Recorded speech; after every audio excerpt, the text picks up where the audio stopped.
All right, let's talk about a code that stumped the world's best cryptographers for decades. We're talking about a 97-character mystery, literally engraved on a sculpture right at CIA headquarters. And this is it. This is K4, the fourth and final piece of the crypto sculpture. For years, this was one of the most famous unsolved codes on the entire planet. So, how is it finally broken? Well, we're going to dive in and walk through the whole process, step by step. Here's the plan. We're going to follow the exact path a codebreaker would. We'll start with the puzzle itself, then gather our tools, use the step-by-step method, make sure our work is right, and then finally, reveal that secret message. Okay, first up, let's set the stage. The Kryptos sculpture, created by artist Jim Sanborn, is covered in codes. I mean, literally. The first three were cracked back in the late 90s, but this last one, K4, was just incredibly stubborn. It held on to its secret for decades. Now, to crack a code like this, you don't just start guessing. That'll get you nowhere. You need a toolkit, the specific pieces that make it all work. And for K4, the entire solution boils down to three absolutely crucial components. First things first, you've got your raw material, this 97-character encrypted message, or what codebreakers call the cipher text. This string of seemingly random letters is taken right off the sculpture. This is the problem we need to solve. Next up, you need the right alphabet. And this is not your typical A to Z, not at all. K4 uses what's called a keyed alphabet. See how it starts with the word Kryptos, and then it's followed by all the other letters? This specific order is everything. Without it, the decryption just won't work. And the third piece, this is the big one, the master key itself. The solution uses the 5-letter word QLEO. Now this word just gets repeated over and over again, lined up perfectly against that 97-character ciphertext. So, with these three tools, our ciphertext, our special alphabet, and our key, we're finally ready to get to work.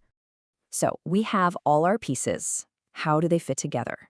The process uses something called a Visionaire-style cipher. You can think of it like a classic substitution code, but with a twist. It uses a keyword that constantly changes the rules, which makes it way harder to crack. It sounds complicated, I know, but it's actually a pretty elegant step-by-step process. Now, this might look a little intimidating, but the actual process for just one letter, it's surprisingly simple. You just take a letter from the encrypted message and its matching letter from the key. You find where they are in our special Kryptos alphabet, which gives you two numbers. You subtract them, and that new number points you to the real decrypted letter. You just have to do that 97 times. And check this out. Here's the process in action. See? The first ciphertext letter, O, lines up with the first key letter, Q, and that gives us the plaintext letter, T. Then the second one, B, lines up with L to make H, and you just keep going. This is exactly how the whole message gets uncovered, slowly and methodically, one character at a time. But hold on a second. There are millions of possible keys and methods out there. How can we be absolutely sure that this is the one, right? How do we know it's not just some wild coincidence? Well, it turns out the sculptor himself left us some clues, proof anchors, designed specifically to test any solution. So here's the deal. Any real solution has to decrypt these specific words at these exact locations. If those words don't show up right where they're supposed to, the whole thing is wrong. It's a simple pass or fail test. Okay, let's put it to the test. Anchor number 1. This string of ciphertext, QQPRNGKS, starts at position 26. When we run it through our method, it decrypts perfectly to northeast. Boom, that's our first critical confirmation. All right, next up, the string NYPVTMZFPK, which you find at positions 64 through 74. This one decrypts to Berlin clock, which is a known reference to another one of the artist's sculptures. That's our second solid piece of proof we're on the right track. And this last one? This is the clincher. At position 74, the ciphertext letter K decrypts to itself, K. This is known to be Jim Sanborn's personal signature hidden in the code. It's like his definitive stamp of authenticity, basically saying, yep, you found it. So, with our method proven correct by all three of those anchors, it's finally time. Time to apply it to all 97 characters and reveal the message that's been hidden for so long. And here it is, the raw output.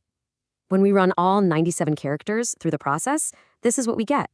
It's still a bit of a jumble, but if you look closely, you can almost start to see the words taking shape inside that sequence. And there you have it, spaced out and crystal clear.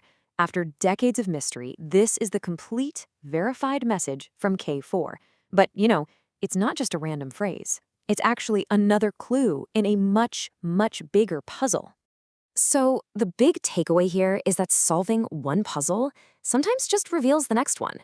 Those final words, the inclusion found, they point directly to another sculpture in the CIA courtyard, a piece of petrified wood called the inclusion. This means the Kryptos mystery isn't really over. It just has a brand new beginning.